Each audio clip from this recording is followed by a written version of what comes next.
اعوذ باللہ من الشیطان الرجیم، بسم اللہ الرحمن الرحیم۔ السلام علیکم۔ آج کی ویڈیو جمہوریت کے اندر پائی جانے والی کفریہ باتوں کے اوپر ہے، تو چلتے ہیں ویڈیو کی جانب۔ جمہوریت کے اندر پائی جانے والی کفریہ باتیں جو اس کا لازمی جز ہیں، ان کے بغیر جمہوریت کا وجود ممکن نہیں۔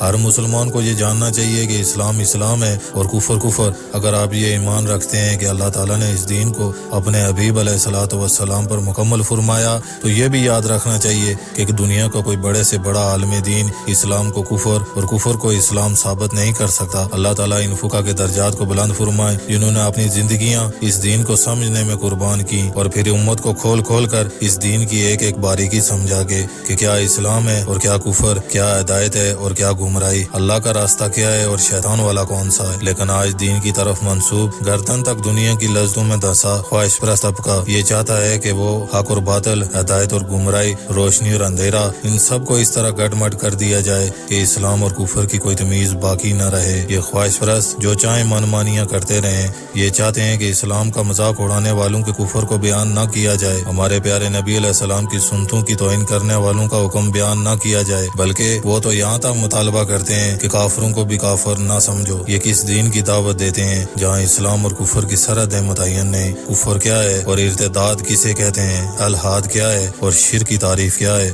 مسلمان ہونے کے لیے کیا ضروری ہے اور کس طرح سے ایمان کی حفاظت کی جاتی ہے؟ اس میں کچھ بھی واضح نہیں۔ یہ کیسا دین بنا رکھا ہے جہاں مرتد اور زندیق قادیانی کو بھی ذمی قرار دیا جاتا ہے، حالانکہ اس بات کا امت کا اجتماع ہے کہ مرتد اور زندیق ذمی نہیں بن سکتا۔ لہذا جس بات کو اہل سنت کی کتابوں میں بلا اتفاق کفر لکھا گیا ہے، ہم ہر حال میں اس کفر کو بیان کریں گے، چاہے ہم پر جو بھی الزام لگایا جائے۔ اگر ہم اپنی طرف سے کوئی بات کہیں تو یقیناً ہم اس الزام کے مستحق ہیں، لیکن ہم اپنے اسلاف کی عبارات ہی ان تمام مسائل میں پیش کریں گے۔ اب جو چاہے ان اسلاف پر الزام لگا کر اپنا عقیدہ اور ایمان خراب کرے اور خود کو ان کی صفوں سے نکال کر دجال اور اس کی اطاعتوں کی صفوں میں کھڑا کر لے۔ اللہ ہی کی طرف سب کو لوٹ کر جانا ہے۔ اس دن زبانوں پر تالے لگا دیے جائیں گے اور ہر ایک کا چھوٹا بڑا عمل ساری دنیا کے سامنے دکھایا جائے گا۔ اس دن نہ کوئی جرنیل کام آئے گا، نہ کوئی وزیر، نہ سرکاری میڈیا اس کے ساتھ ہوگا، نہ وہ شیاطین جو آج ان کی مدد کر رہے ہیں اور اپنے خرچوں پر غیر ملکی دورے کراتے ہیں۔ لہذا تمام اہل علم پر فرض ہے کہ وہ جمہوریت کے اس کفر کو بیان کریں جو اس میں پایا جاتا ہے، ورنہ کہیں قیامت کے دن دین حق کو نہ بیان کرنے کے جرم میں پکڑ نہ لیا جائے۔ اللہ سے دعا ہے کہ اللہ دین حق کو سمجھنے کی اور اس پر عمل کرنے کی توفیق دے۔